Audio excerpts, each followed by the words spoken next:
যদি কোনো সিংহ বানরের মতো গাছে চড়তে চেষ্টা করে তাহলে কি হবে? একটা মাছ যদি মাটিতে হাঁটতে চেষ্টা করে তাহলে কি হবে? তারা বিফলই হবে। কিন্তু এরকম কেন হয়? তার কারণ হলো প্রকৃতির রচনা কিছুটা এরকম। এখানে প্রত্যেকটি ব্যক্তিকে, প্রত্যেকটি প্রাণীকে আলাদা আলাদা গুণের অধিকারী করা হয়েছে এবং সকলকে একটা সীমাও প্রদান করা হয়েছে। এবার এই যে বৃক্ষ, পশু, পাখি, এদের মধ্যে সেই ক্ষমতাই নেই যে এরা নিজেদের যাচাই করতে পারবে, নিজেদের সীমাগুলো বুঝতে পারবে, নিজেদের সদ্গুণগুলো চিনতে পারবে। এরা সেটা করতে পারবে না। কিন্তু মানুষ তো আলাদা। মানুষের কাছে সেই বিশেষ শক্তি আছে যে তারা পূর্ণরূপে নিজেদের যাচাই করতে পারবে, নিজেকে পূর্ণরূপে বুঝতে পারবে, নিজের দোষ, নিজের অপগুণ, নিজের সদ্গুণ, নিজেদের সীমাগুলো তারা বুঝতে পারবে। আর এটা অত্যন্ত গুরুত্বপূর্ণ। কথায় আছে যে যদি সাফল্য লাভ করতে হয় তাহলে নিজেকে যাচাই করে নিতে হবে। তাই নিজেকে যাচাই করুন, নিজের সাথে পরিচিত হয়ে যান এবং জীবনে কর্ম করতে থাকুন। সাফল্যের শিখরে অবশ্যই পৌঁছে যাবেন। আর ওখানে যদি যান তাহলে এই মন প্রসন্ন হয়ে অবশ্যই বলবে, রাধা রাধা। আমরা সবাই প্রকাশের অনুগামী। সূর্যের থেকে আমরা প্রকাশ লাভ করি এবং সেই প্রকাশের কারণে আমরা সবকিছু দেখতে পাই। আর হয়তো সেই জন্য আমরা সূর্যকে এত মান্য করি, তাকে সম্মান করি, তাকে পুজো করি। কিন্তু এই সংসারে শুধুমাত্র সূর্যই কি আছেন যিনি প্রকাশের উৎস? না। যখন সূর্যাস্ত হয় তখন কি হয়? তখন চন্দ্রমা প্রকাশ দিয়ে থাকেন, উনি আমাদের পথ দেখান। আর যখন চন্দ্রমা থাকেন না তখন কি হয়? তখন আমাদের গৃহ প্রকাশময় করে তোলে ছোট্ট একটা প্রদীপ। অর্থাৎ আকার বা নাম গুরুত্বপূর্ণ নয়, গুরুত্বপূর্ণ হলো গুণ। আপনিও এই গুণগুলি আপন করুন। চন্দ্রমা বা প্রদীপের মতো সূর্যের অনুপস্থিতিতেও প্রকাশের কিরণ ছড়িয়ে দিন। সৎপথে চলুন আর আমার সাথে ভালোবেসে বলুন, রাধা রাধা। এই হলো বটগাছের একটা বীজ।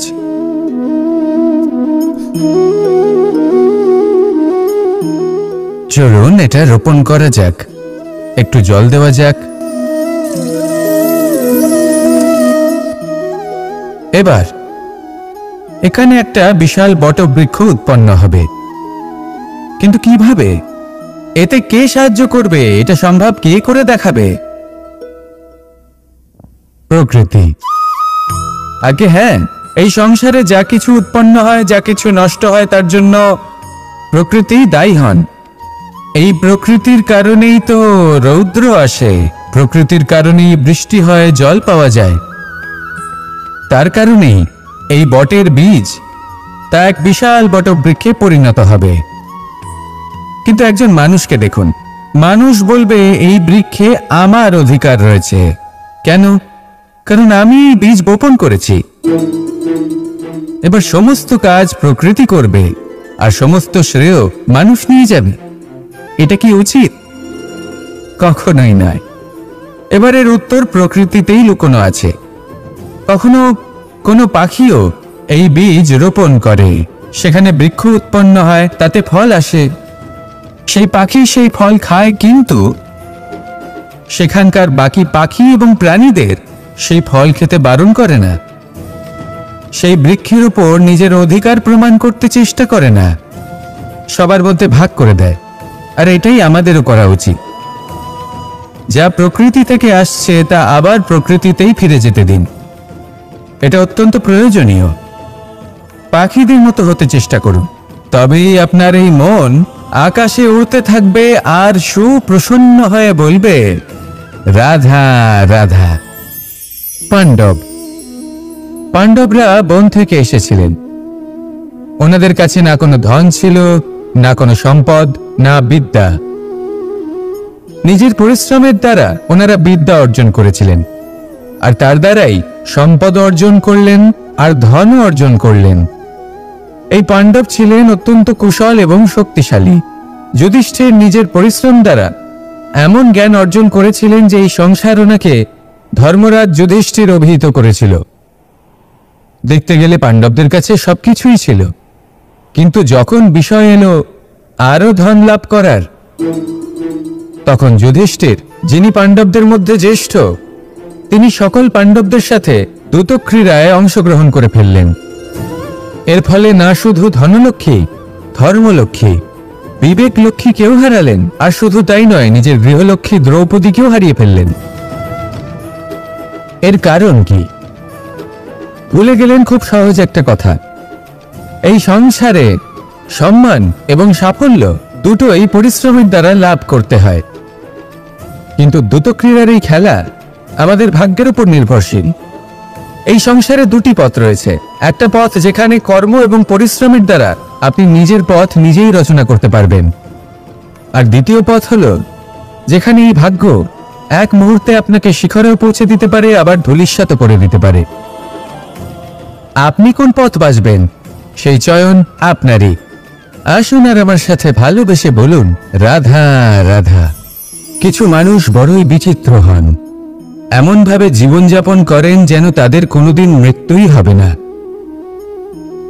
নিজেদের অহংকারের বশে একটা কথা ভুলে যান, যে যতই তারা নিঃশ্বাস নিচ্ছেন, যতই তারা জীবনযাপন করছেন, ততই তারা মৃত্যুর দিকে এগিয়ে চলেছেন। কারণ আমাদের এই জীবন তার নিঃশ্বাসের উপর নির্ভরশীল। নিঃশ্বাস চলছে মানে জীবন চলছে, নিঃশ্বাস যদি থেমে যায় তাহলে জীবনও থেমে যাবে। আমাদের জীবনের প্রদীপ যে কোনো মুহূর্তে নিভে যেতে পারে, আর কত সময় বাকি রয়েছে সেই বিষয়ে আমাদের কোনো ধারণাই নেই। তাই যে মুহূর্ত আমরা এখন যাপন করছি সেটার সদ্ব্যবহার করে নেওয়া যাক, কোনো শুভ কর্ম করে নেওয়া যাক, এমন কোনো কর্ম যার দ্বারা আমাদের ব্যক্তিত্বতে এমন এক চমক আসে যে আমাদের মৃত্যুর পরেও এই সংসার আমাদের চিরস্মরণীয় করে। কারণ একটা কথা ঠিক, মৃত্যু হলো একটা অটল সত্য, তাকে মেনে নিতেই হবে, স্মরণীয় করে রাখতেই হবে। যে সময় আছে তার সদ্ব্যবহার করুন, আর আমার সাথে ভালোবেসে বলুন, রাধা রাধা। মোহ আপনার অন্তরের আরো একটা শত্রু। এবার মানুষ প্রেম আর মোহের মধ্যে পার্থক্য বুঝতে পারে না। কিছু মানুষ ভাবে যে মোহর মধ্যে খারাপ কি আছে। যদি কোনো মানুষের তার বাবা মার প্রতি, তার সন্তানের প্রতি মোহ থাকে, তবে খারাপ কি আছে? খারাপ আছে, আর সেটা তাদের জন্য খারাপ হতে পারে যাদের প্রতি আপনার এই মোহ আছে। এবার মোহ আর প্রেমের মধ্যে পার্থক্য আপনাকে বোঝাচ্ছি। মোহ শুধুমাত্র পেতে চায়, সেখানে প্রেম শুধুমাত্র দিতে শেখায়। এই দুই পরিস্থিতিতেই আপনার হাত প্রসারিত থাকে। মোহের ক্ষেত্রে কোনো বস্তু বা কোনো ব্যক্তিকে লাভ করার জন্য, আর প্রেমে শুধুই প্রদান করার জন্য। মোহর বশে আপনার পায়ে বাঁধন পড়ে যেতে পারে। যদি মাতা পিতার তার সন্তানের প্রতি মোহ থাকে, তাহলে তারা তাদের সন্তানকে কখনো দুঃখে, চিন্তায়, যন্ত্রণায় দেখতেই পারবে না। সেই জন্য তারা সন্তানকে বেঁধে রাখতে চান একটা সুরক্ষিত ক্ষেত্রে, যেখান থেকে না তারা সংসারকে দেখতে পায়, না পরখ করতে পারে, না কিছু শিখতে পারে, না বিকট পরিস্থিতির সম্মুখীন হতে পারে। ঠিক যে কারণে তারা দুর্বল হয়ে পড়ে, অজ্ঞানী হয়ে ওঠে।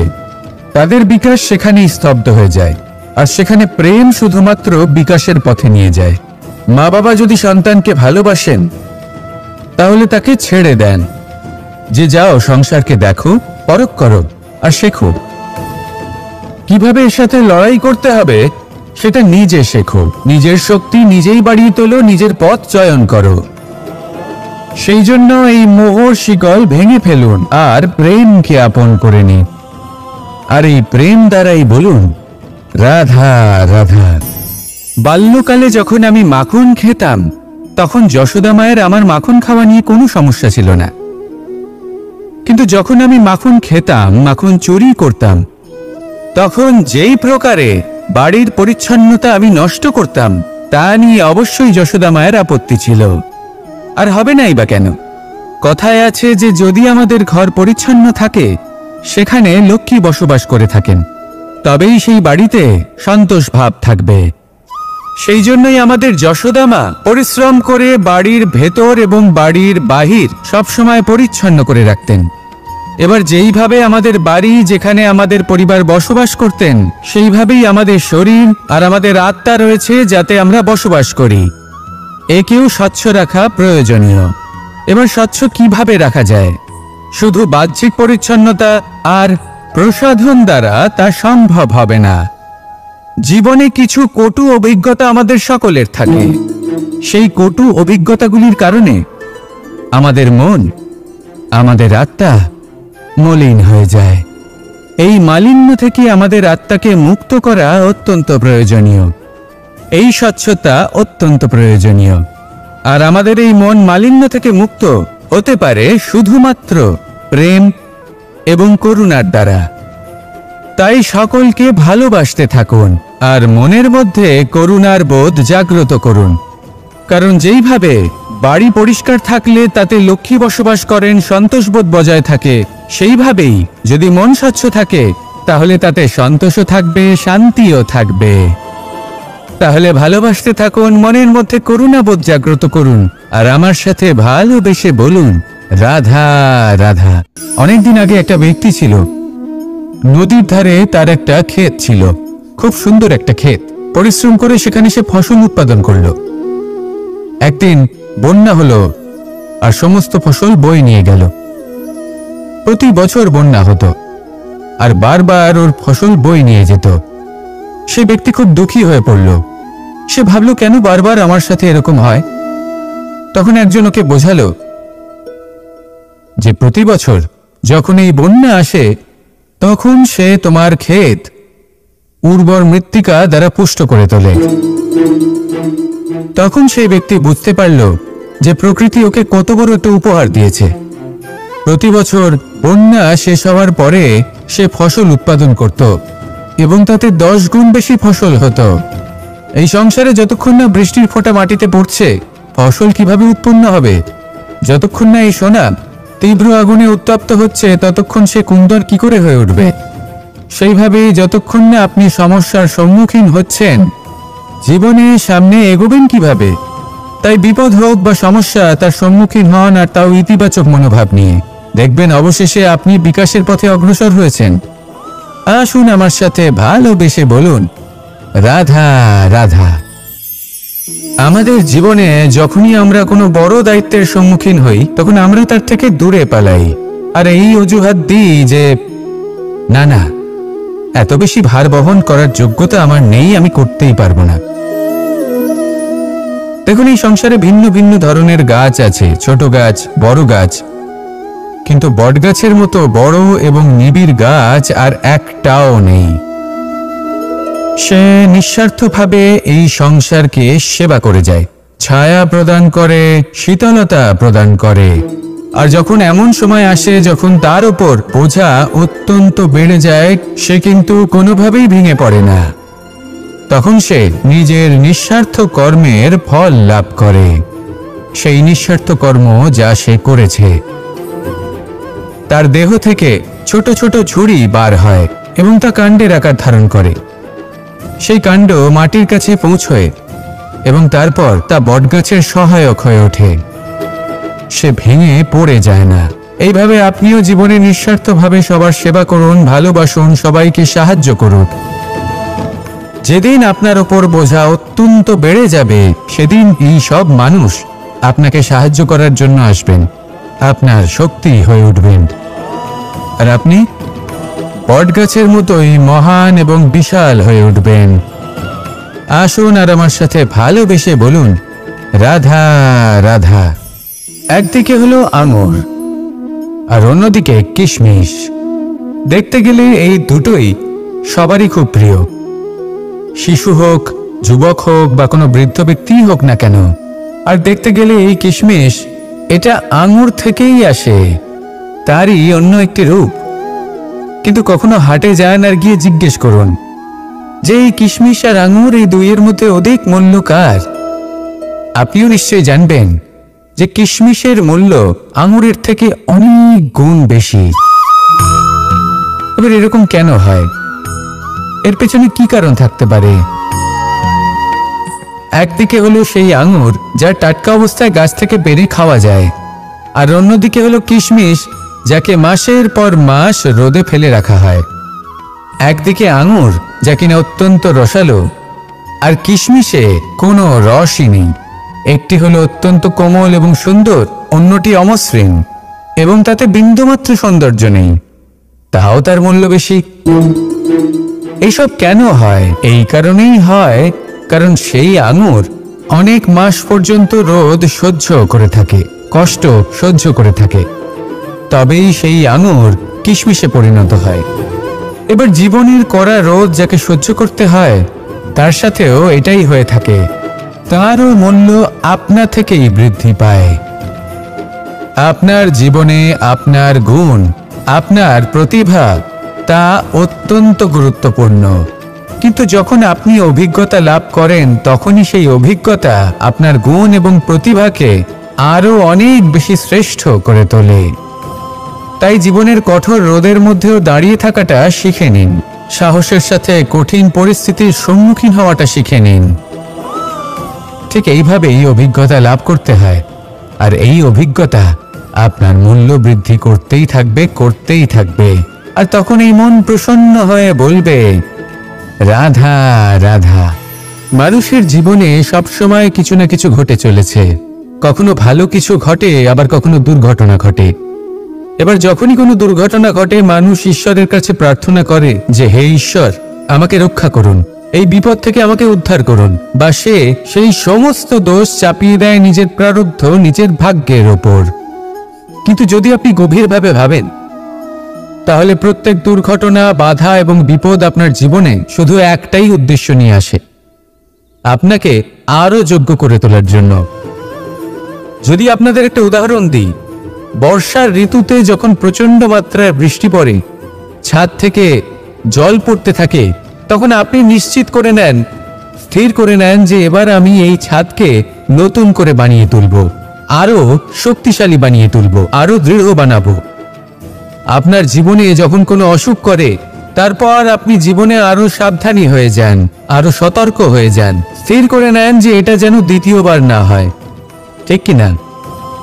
এই বিপদ, এই দুর্ঘটনা, এই সংকট, এগুলো জীবনে আসবে আপনাকে আরো শ্রেষ্ঠ করে তোলার জন্য।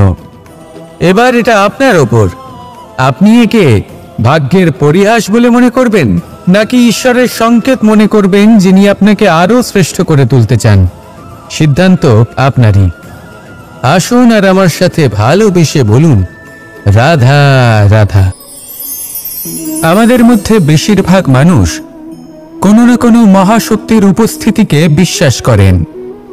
আমরা মনে করি যে এ হল সেই মহাশক্তি যার প্রভাব, যার কৃপা চিরকাল আমাদের উপর বজায় থাকে।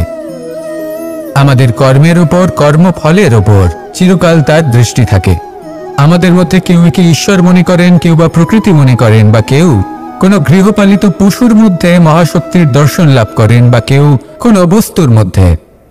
প্রত্যেকের নিজস্ব বিশ্বাস আছে, কিন্তু সেই শক্তির থেকে আশীর্বাদ লাভের জন্য বা কোনো ইচ্ছে পূরণের জন্য আমরা কখনো না কখনো মন্দিরে যাই। এই মন্দির শব্দের সূত্রপাত কিভাবে, আগে সেটা বুঝে নেওয়া যাক। মন্দির এই শব্দের আরম্ভ হলো মনের দ্বারা, কিন্তু বেশিরভাগ মানুষ যখনই মন্দিরে যান কোনো ইচ্ছে পূরণের জন্য বা ইচ্ছে পূরণ হওয়ার পরে ধন্যবাদ দেওয়ার জন্য, তখন তিনি শুধুমাত্র শারীরিকভাবে সেখানে উপস্থিত থাকেন, তার মন তো সাংসারিক কাজের মধ্যেই ঘোরাফেরা করতে থাকে, তাই না? তাহলে বলুন, এর অর্থ কি? যদি আপনি মন্দিরে নিজের মনকেই না নিয়ে যান তাহলে তার কি লাভ হবে?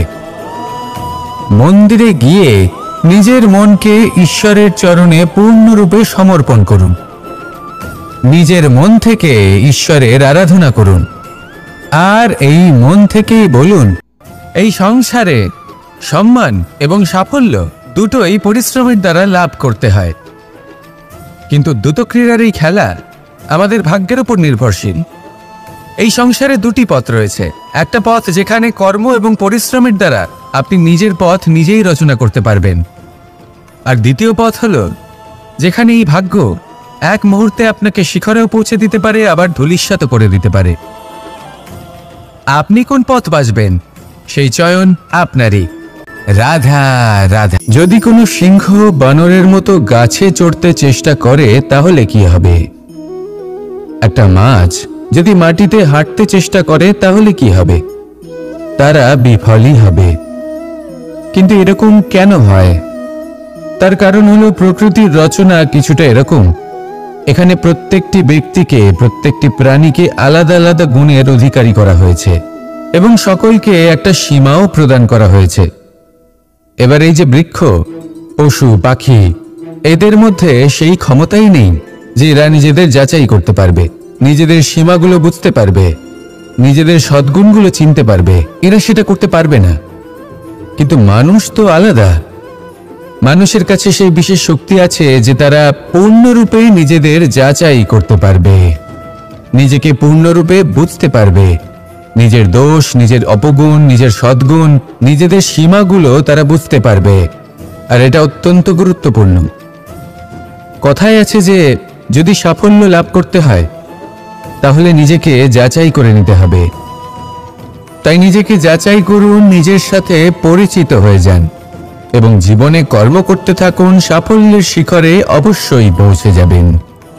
আর ওখানে যদি যান তাহলে এই মন প্রসন্ন হয়ে অবশ্যই বলবে রাধা রাধা। আমরা সবাই প্রকাশের অনুগামী। সূর্যের থেকে আমরা প্রকাশ লাভ করি এবং সেই প্রকাশের কারণে আমরা সবকিছু দেখতে পাই। আর হয়তো সেই জন্য আমরা সূর্যকে এত মান্য করি, তাকে সম্মান করি, তাকে পুজো করি। কিন্তু এই সংসারে শুধুমাত্র সূর্যই কি আছেন যিনি প্রকাশের উৎস? না। যখন সূর্যাস্ত হয় তখন কি হয়? তখন চন্দ্রমা প্রকাশ দিয়ে থাকেন, উনি আমাদের পথ দেখান। আর যখন চন্দ্রমা থাকেন না তখন কি হয়? তখন আমাদের গৃহ প্রকাশময় করে তোলে ছোট্ট একটা প্রদীপ। অর্থাৎ আকার বা নাম গুরুত্বপূর্ণ নয়, গুরুত্বপূর্ণ হলো গুণ। আপনিও এই গুণগুলি আপন করুন। চন্দ্রমা বা প্রদীপের মতো সূর্যের অনুপস্থিতিতেও প্রকাশের কিরণ ছড়িয়ে দিন। সৎপথে চলুন আর আমার সাথে ভালোবেসে বলুন রাধা রাধা। এই হলো বটগাছের একটা বীজ।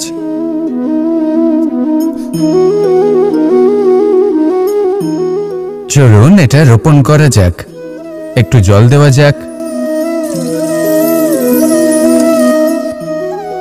এবার এখানে একটা বিশাল বটবৃক্ষ উৎপন্ন হবে। কিন্তু কিভাবে? এতে কে সাহায্য করবে? এটা সম্ভব কে করে দেখাবে? প্রকৃতি। আগে হ্যাঁ, এই সংসারে যা কিছু উৎপন্ন হয়, যা কিছু নষ্ট হয়, তার জন্য প্রকৃতি দায়ী হন। এই প্রকৃতির কারণেই তো রৌদ্র আসে, প্রকৃতির কারণেই বৃষ্টি হয়, জল পাওয়া যায়। তার কারণেই এই বটের বীজ তা এক বিশাল বটবৃক্ষে পরিণত হবে। কিন্তু একজন মানুষকে দেখুন, মানুষ বলবে এই বৃক্ষে আমার অধিকার রয়েছে। কেন? কারণ আমি বীজ বপন করেছি। এবার সমস্ত কাজ প্রকৃতি করবে আর সমস্ত শ্রেয় মানুষ নিয়ে যাবে। এটা কি উচিত? কখনোই নয়। এবারের উত্তর প্রকৃতিতেই লুকোনো আছে। কখনো কোনো পাখিও এই বীজ রোপণ করে, সেখানে বৃক্ষ উৎপন্ন হয়, তাতে ফল আসে, সেই পাখি সেই ফল খায়, কিন্তু সেখানকার বাকি পাখি এবং প্রাণীদের সেই ফল খেতে বারণ করে না। সেই বৃক্ষের উপর নিজের অধিকার প্রমাণ করতে চেষ্টা করে না, সবার মধ্যে ভাগ করে দেয়। আর এটাই আমাদেরও করা উচিত। যা প্রকৃতি থেকে আসছে তা আবার প্রকৃতিতেই ফিরে যেতে দিন। এটা অত্যন্ত প্রয়োজনীয়। পাখিদের মতো হতে চেষ্টা করুন, তবেই আপনার এই মন আকাশে উড়তে থাকবে আর সুপ্রসন্ন হয়ে বলবে রাধা রাধা। পাণ্ডবরা বন থেকে এসেছিলেন। ওনাদের কাছে না কোনো ধন ছিল, না কোনো সম্পদ, না বিদ্যা। নিজের পরিশ্রমের দ্বারা ওনারা বিদ্যা অর্জন করেছিলেন, আর তার দ্বারাই সম্পদ অর্জন করলেন আর ধন অর্জন করলেন। এই পাণ্ডব ছিলেন অত্যন্ত কুশল এবং শক্তিশালী। যুধিষ্ঠির নিজের পরিশ্রম দ্বারা এমন জ্ঞান অর্জন করেছিলেন যে এই সংসার ওনাকে ধর্মরাজ যুধিষ্ঠির অভিহিত করেছিল।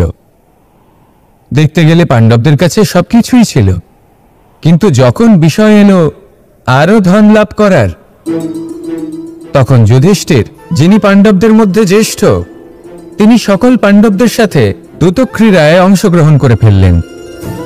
এর ফলে না শুধু ধনলক্ষ্মী, ধর্মলক্ষ্মী, বিবেক লক্ষ্মীকেও হারালেন, আর শুধু তাই নয়, নিজের গৃহলক্ষ্মী দ্রৌপদীকেও হারিয়ে ফেললেন।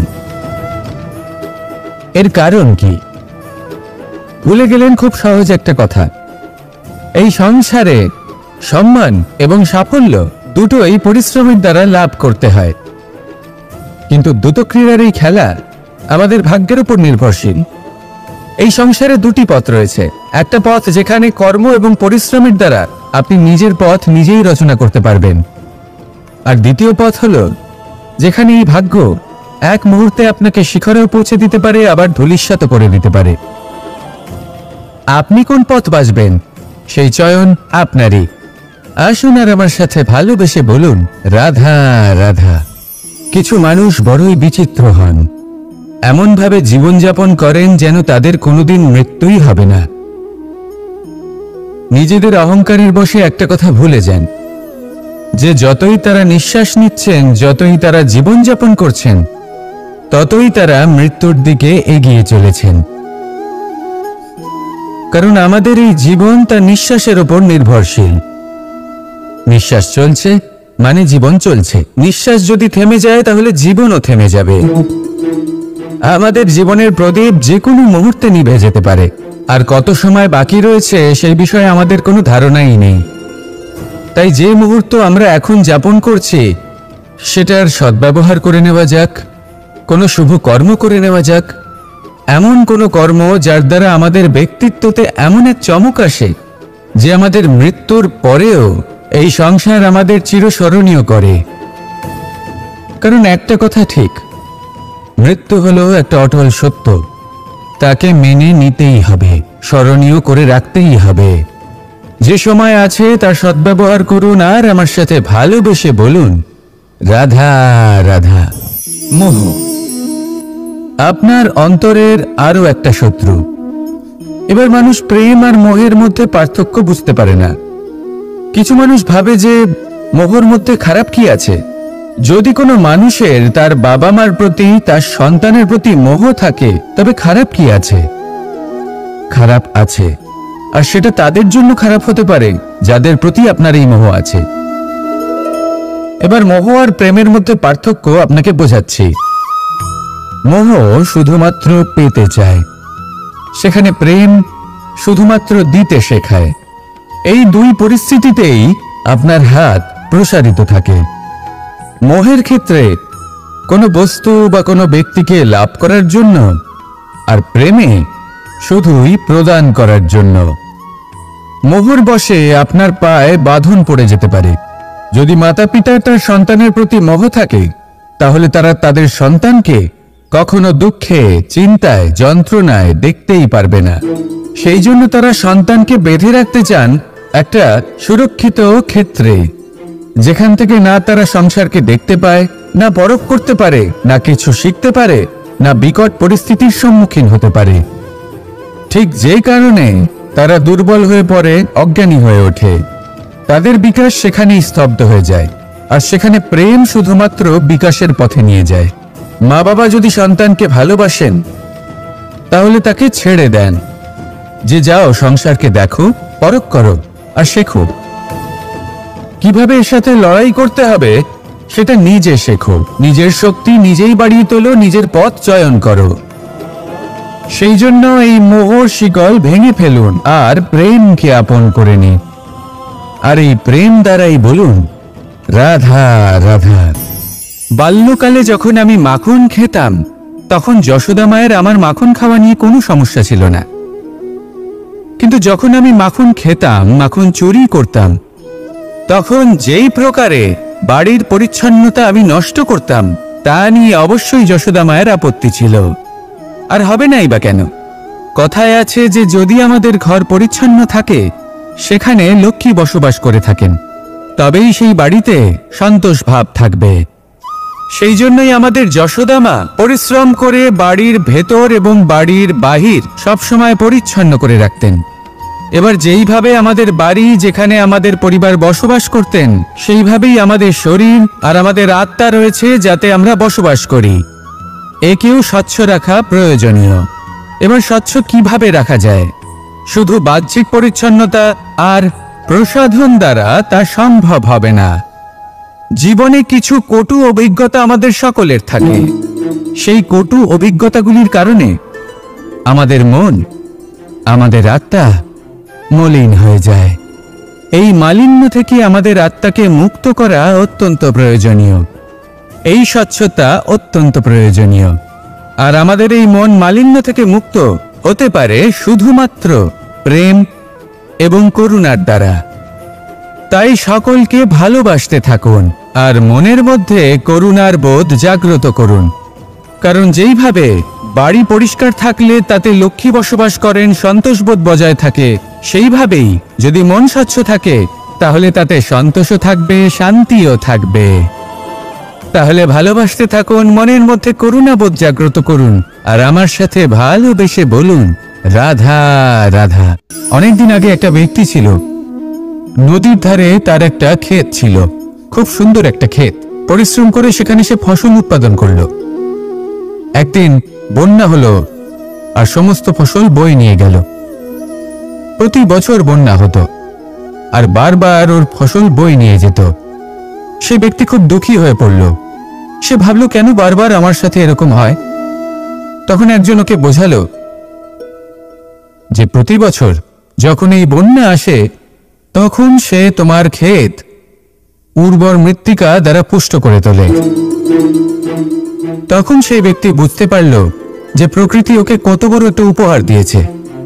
প্রতি বছর বন্যা শেষ হওয়ার পরে সে ফসল উৎপাদন করত এবং তাতে 10 গুণ বেশি ফসল হতো। এই সংসারে যতক্ষণ না বৃষ্টির ফোঁটা মাটিতে পড়ছে, ফসল কিভাবে উৎপন্ন হবে? যতক্ষণ না এই সোনা তীব্র আগুনে উত্তপ্ত হচ্ছে, ততক্ষণ সে কুন্দর কি করে হয়ে উঠবে? সেইভাবেই যতক্ষণ না আপনি সমস্যার সম্মুখীন হচ্ছেন, জীবনে সামনে এগোবেন কিভাবে? তাই বিপদ হোক বা সমস্যা, তার সম্মুখীন হন, আর তাও ইতিবাচক মনোভাব নিয়ে। দেখবেন অবশেষে আপনি বিকাশের পথে অগ্রসর হয়েছেন। আসুন আমার সাথে ভালোবেসে বলুন, রাধা রাধা। আমাদের জীবনে যখনই আমরা কোনো বড় দায়িত্বের সম্মুখীন হই, তখন আমরা তার থেকে দূরে পালাই আর এই অজুহাত দিই যে না না, এত বেশি ভার বহন করার যোগ্যতা আমার নেই, আমি করতেই পারবো না। দেখুন, এই সংসারে ভিন্ন ভিন্ন ধরনের গাছ আছে, ছোট গাছ, বড় গাছ, কিন্তু বটগাছের মতো বড় এবং নিবিড় গাছ আর একটাও নেই। সে নিঃস্বার্থভাবে এই সংসারকে সেবা করে যায়, ছায়া প্রদান করে, শীতলতা প্রদান করে। আর যখন এমন সময় আসে যখন তার উপর বোঝা অত্যন্ত বেড়ে যায়, সে কিন্তু কোনোভাবেই ভেঙে পড়ে না। তখন সে নিজের নিঃস্বার্থ কর্মের ফল লাভ করে, সেই নিঃস্বার্থ কর্ম যা সে করেছে। তার দেহ থেকে ছোট ছোট ঝুড়ি বার হয় এবং তা কাণ্ডের আকার ধারণ করে। সেই কাণ্ড মাটির কাছে পৌঁছয় এবং তারপর তা বটগাছের সহায়ক হয়ে ওঠে। সে ভেঙে পড়ে যায় না।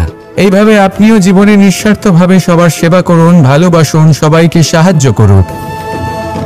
যেদিন আপনার ওপর বোঝা অত্যন্ত বেড়ে যাবে, সেদিন এই সব মানুষ আপনাকে সাহায্য করার জন্য আসবেন, আপনার শক্তি হয়ে উঠবেন, আর আপনি বটগাছের মতোই মহান এবং বিশাল হয়ে উঠবেন। আসুন আর আমার সাথে ভালোবেসে বলুন, রাধা রাধা। একদিকে হলো আঙুর আর অন্যদিকে কিশমিশ। দেখতে গেলে এই দুটোই সবারই খুব প্রিয়। শিশু হোক, যুবক হোক বা কোনো বৃদ্ধ ব্যক্তিই হোক না কেন। আর দেখতে গেলে এই কিশমিশ, এটা আঙুর থেকেই আসে, তারই অন্য একটি রূপ। কিন্তু কখনো হাটে যান আর গিয়ে জিজ্ঞেস করুন যে এই কিশমিশ আর আঙুর, এই দুইয়ের মধ্যে অধিক মূল্য কার? আপনিও নিশ্চয়ই জানবেন যে কিশমিশের মূল্য আঙুরের থেকে অনেক গুণ বেশি। এবার এরকম কেন হয়? এর পেছনে কি কারণ থাকতে পারে? একদিকে হলো সেই আঙুর যা টাটকা অবস্থায় গাছ থেকে পেড়ে খাওয়া যায়, আর অন্যদিকে হলো কিশমিশ যাকে মাসের পর মাস রোদে ফেলে রাখা হয়। একদিকে আঙুর যা কিনা অত্যন্ত রসালো, আর কিশমিশে কোনো রসই নেই। একটি হলো অত্যন্ত কোমল এবং সুন্দর, অন্যটি অমসৃণ এবং তাতে বিন্দুমাত্র সৌন্দর্য নেই, তাও তার মূল্য বেশি। এইসব কেন হয়? এই কারণেই হয় কারণ সেই আঙুর অনেক মাস পর্যন্ত রোদ সহ্য করে থাকে, কষ্ট সহ্য করে থাকে, তবেই সেই আঙুর কিশমিশে পরিণত হয়। এবার জীবনের কড়া রোদ যাকে সহ্য করতে হয় তার সাথেও এটাই হয়ে থাকে, তারও মূল্য আপনা থেকেই বৃদ্ধি পায়।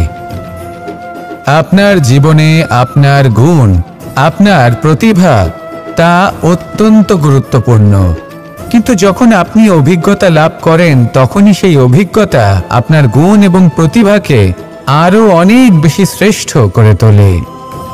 তাই জীবনের কঠোর রোদের মধ্যেও দাঁড়িয়ে থাকাটা শিখে নিন, সাহসের সাথে কঠিন পরিস্থিতির সম্মুখীন হওয়াটা শিখে নিন। ঠিক এইভাবেই অভিজ্ঞতা লাভ করতে হয়, আর এই অভিজ্ঞতা আপনার মূল্য বৃদ্ধি করতেই থাকবে, করতেই থাকবে। আর তখন এই মন প্রসন্ন হয়ে বলবে, রাধা রাধা। মানুষের জীবনে সবসময় কিছু না কিছু ঘটে চলেছে, কখনো ভালো কিছু ঘটে, আবার কখনো দুর্ঘটনা ঘটে।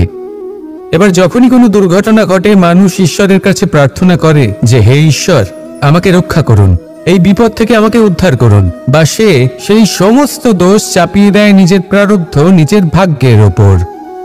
কিন্তু যদি আপনি গভীরভাবে ভাবেন তাহলে প্রত্যেক দুর্ঘটনা, বাধা এবং বিপদ আপনার জীবনে শুধু একটাই উদ্দেশ্য নিয়ে আসে, আপনাকে আরো যোগ্য করে তোলার জন্য। যদি আপনাদের একটা উদাহরণ দিই, বর্ষার ঋতুতে যখন প্রচন্ড মাত্রায় বৃষ্টি পড়ে, ছাদ থেকে জল পড়তে থাকে, তখন আপনি নিশ্চিত করে নেন, স্থির করে নেন যে এবার আমি এই ছাদকে নতুন করে বানিয়ে তুলব, আরো শক্তিশালী বানিয়ে তুলব, আরো দৃঢ় বানাবো। আপনার জীবনে যখন কোনো অসুখ করে, তারপর আপনি জীবনে আরো সাবধানী হয়ে যান, আরো সতর্ক হয়ে যান, স্থির করে নেন যে এটা যেন দ্বিতীয়বার না হয়, ঠিক কিনা? এই বিপদ, এই দুর্ঘটনা, এই সংকট, এগুলো জীবনে আসবে আপনাকে আরো শ্রেষ্ঠ করে তোলার জন্য। এবার এটা আপনার ওপর, আপনি একে ভাগ্যের পরিহাস বলে মনে করবেন নাকি ঈশ্বরের সংকেত মনে করবেন যিনি আপনাকে আরো শ্রেষ্ঠ করে তুলতে চান। সিদ্ধান্ত আপনারই। আসুন আর আমার সাথে ভালোবেসে বলুন, রাধা রাধা। আমাদের মধ্যে বেশিরভাগ মানুষ কোনো না কোনো মহাশক্তির উপস্থিতিকে বিশ্বাস করেন। আমরা মনে করি যে এ হল সেই মহাশক্তি যার প্রভাব, যার কৃপা চিরকাল আমাদের উপর বজায় থাকে। আমাদের কর্মের উপর, কর্মফলের ওপর চিরকাল তার দৃষ্টি থাকে।